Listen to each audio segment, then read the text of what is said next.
Save Hyderabad పేరుతో BJP Telangana సచివాలయం ముట్టడికి పిలుపునివ్వడంతో ఉద్రిక్తత ఏర్పడింది. సెక్రటేరియట్ 4 గేట్లను పోలీసులు బ్లాక్ చేశారు. ఐడీ కార్డు ఉన్న వారిని మాత్రమే లోపలికి అనుమతిస్తున్నారు. అటు సచివాలయం ముట్టడికి యత్నించిన నిరసనకారులను పోలీసులు అదుపులోకి తీసుకున్నారు.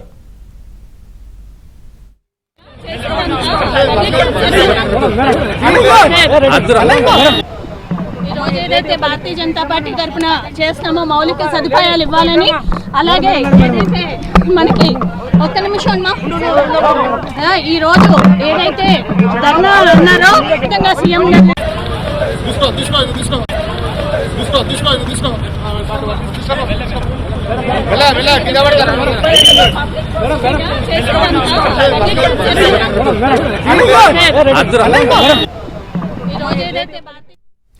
సేవ్ హైదరాబాద్ పేరుతో సెక్రటేరియట్ ముట్టడికి బీజేవైఎం నేతలు పిలుపునిచ్చారు. ఈ నేపథ్యంలో అక్కడ ఉద్రిక్తత వాతావరణం ఏర్పడినట్లుగా తెలుస్తోంది. అప్డేట్స్ మా కరెస్పాండెంట్ రాజేష్ అడిగి తెలుసుకుందాం. రాజేష్, ప్రస్తుతం అక్కడ సిచ్యువేషన్ ఏంటి, అలాగే బీజేవైఎం నేతలు ఏం చెప్తున్నారు?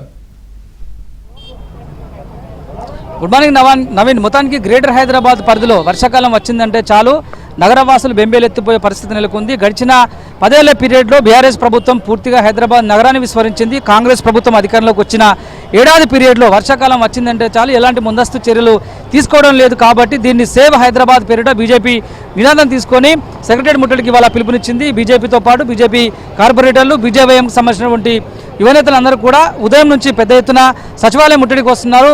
Revanth Reddy down down, Congress party down down అంటూ నినాదాలు ఇస్తూ వర్షాకాలంలో గ్రేటర్ హైదరాబాద్ పరిధిలో నెలకొన్నటువంటి సమస్యలను గాలికి వదిలేయడంలో కాంగ్రెస్ ప్రభుత్వం సక్సెస్ అయింది. ఇచ్చిన హామీలను పక్కకు నెట్టేయడంలో కూడా సక్సెస్ అయిందంటూ విమర్శిస్తూ పెద్ద ఎత్తున ఆందోళనకు దిగుతున్న పరిస్థితి కనిపిస్తుంది. ప్రస్తుతం మనం సచివాలయంలో సౌత్ ఈస్ట్ గేట్ వద్ద ఉన్నాము. ఇవాళ ఉదయం 9 గంటలకు సరిగ్గా రావాల్సినటువంటి ముట్టడి కార్యక్రమాన్ని వాళ్ళకి దశల వారీగా 11 తర్వాత రావాలని చెప్పేసి కూడా నిర్ణయించుకున్నారు. ఇప్పటికే దాదాపు 10 మంది బీజేవైఎం కార్యకర్తలతో పాటు బీజేపీ పార్టీ శ్రేణులు, అదేవిధంగా అనుబంధ సంఘాలన్నీ కూడా అనుబంధ సంఘాలకు సంబంధించినటువంటి నేతలందరూ కూడా అరెస్ట్ అయ్యారు. ప్రస్తుతము సచివాలయం వద్ద ఉద్రిక్త పరిస్థితి నెలకొంది.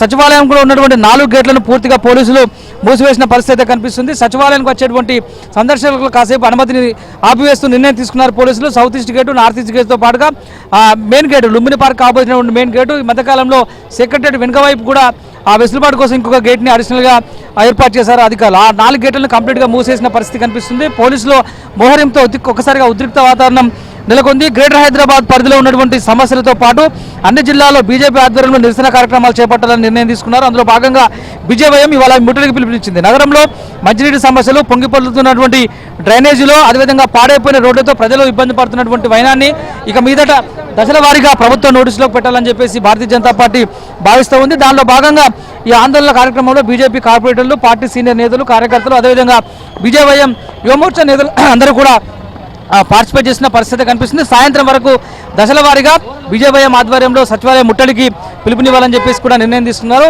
ఇప్పటికే పలువురిని అరెస్ట్ చేసి స్థానిక పోలీసులకు తరలించినటువంటి పోలీసులు సాయంత్రం 4 గంటల వరకు కూడా బీజేపీ పార్టీ ఆధ్వర్యంలో చేపట్టిన ఈ నిరసన కార్యక్రమం కొనసాగేటువంటి అవకాశం ఉంది. కాబట్టి ఎలాంటి ఉద్రిక్త పరిస్థితి నెలకొనకుండా ముందస్తు చర్యలు పోలీసులు తీసుకున్నారు. సచివాలయం లోపలికి వచ్చేటువంటి సందర్శకులకు అనుమతి లేదు. కేవలం లోపల పనిచేస్తున్నటువంటి సిబ్బందికి మాత్రమే అలో చేస్తారు. గ్రేటర్ పరిధిలో ఉన్నటువంటి మంచినీటి సమస్య, డ్రైనేజ్ సమస్య, పాడైపోయినటువంటి రోడ్లు, ఈ 3 అంశాల ప్రధాన ఎజెండాగా ముట్టడికి పిలుపునివ్వాలని చెప్పేసి భారతీయ జనతా పార్టీ నిర్ణయం తీసుకుంది. దానికి అనుగుణంగా ఇవాళ ఉదయం నుంచి సాయంత్రం 4 గంటల వరకు ముట్టడి చేయాలని చెప్పేసి కూడా భావిస్తూ ఉంది. అందులో భాగంగా ఒక్కొక్కరుగా దశల వారీగా సెక్రటరీ ముట్టడికి వస్తున్నారు. వచ్చినటువంటి వారందరినీ కూడా పోలీసులు అరెస్ట్ చేసి పోలీస్ స్టేషన్లకు